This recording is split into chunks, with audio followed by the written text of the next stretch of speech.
Magandang gabi sa ating lahat. Welcome to our 365 daily devotion. So, ang paksa natin ngayong gabi ay mula sa aklat ng Ephesians chapter 5 verse 33 hanggang chapter 6 verse 2. So, ang series natin ngayon ay pinamagat ang 7 marks of a healthy family. So, ang paksa natin ay pinamagat ang culture, love, respect, and obedience. So, sabi dito, nevertheless, let every one of you in particular so love his wife, even as himself. And the wife see that she reverence her husband. So, children, obey your parents in the Lord, for this is right. Honor thy father and mother, which is the first commandment with promise. So Tagalog, ngunit bawat isa sa inyo ay dapat magmahal sa kanyang asawang babae gaya ng pagmamahal niya sa kanyang sarili, at ang mga babae ay dapat igalang ang kanyang asawa. Sa mga anak, sundin niyo ang inyong mga magulang alang-alang sa Panginoon, sapagkat ito ang nararapat.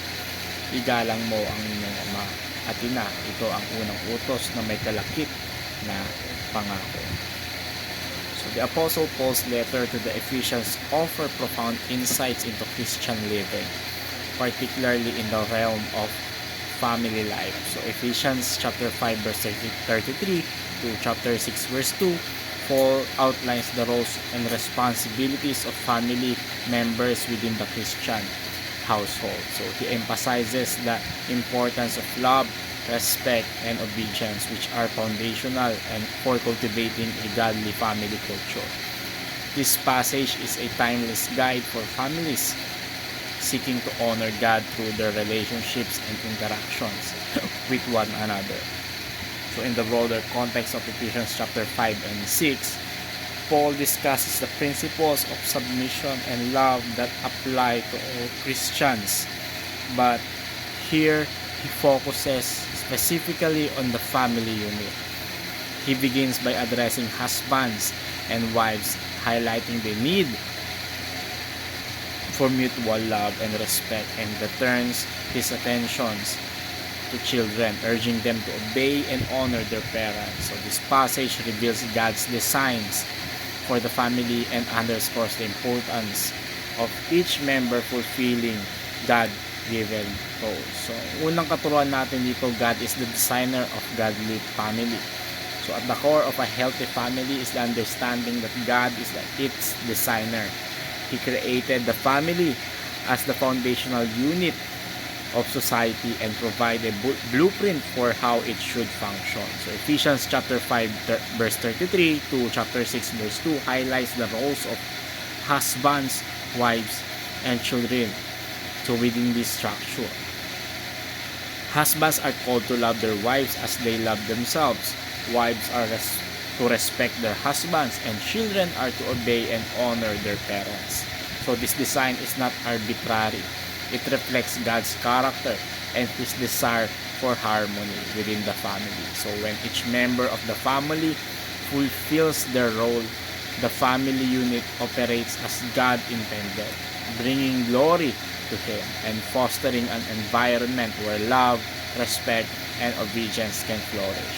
Recognizing God as the designer of the family helps us to see our roles not just as duties but as acts of worship and obedience to Him. So second is parents are the stewards of a godly family. So parents hold a vital role as stewards of the family. They are entrusted with the responsibility of nurturing, guiding, and disciplining their children in the ways of the Lord.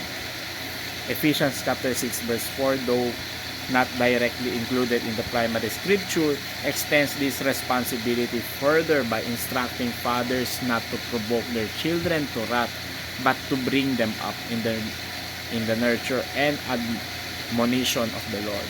This highlights the delicate balance parents must maintain between discipline and encouragement. A godly family is one where parents lead by example, modeling Christ-like behavior in their interactions with each other and with their children. So they are to create an environment where love, respect, and obedience are not just taught but live out daily. This stewardship is a sacred duty, and parents will be accountable to God for how they fulfill this role. Third is children are the heirs of a godly family. So children as their heirs of a godly family are called to obey and honor their parents. This command comes with a promise that it may be well with thee, and thou mayest live long on the earth.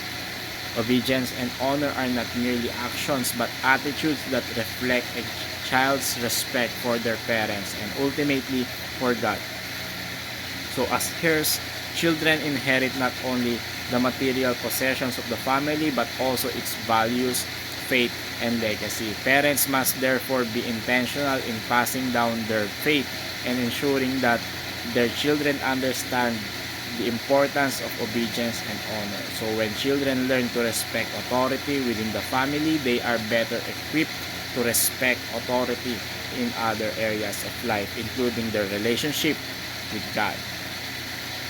So, ang ating application dito, first, parents love and respect your spouses. So, a healthy family begins with a strong marriage. Parents are called to love and respect one another, modeling Christ's love for the church.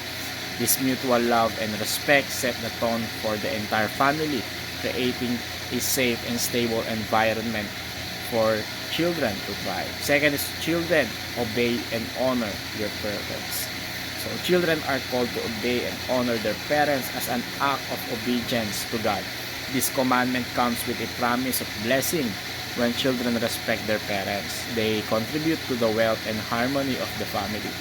Parents should encourage this obedience by being loving, fair, and consistent in their guidance. Lastly is all members forgive and be gracious. Forgiveness and grace are essential in maintaining a healthy family.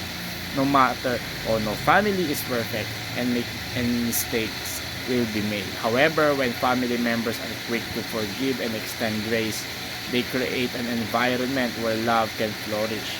This reflects the forgiveness and grace that God has shown us through Christ.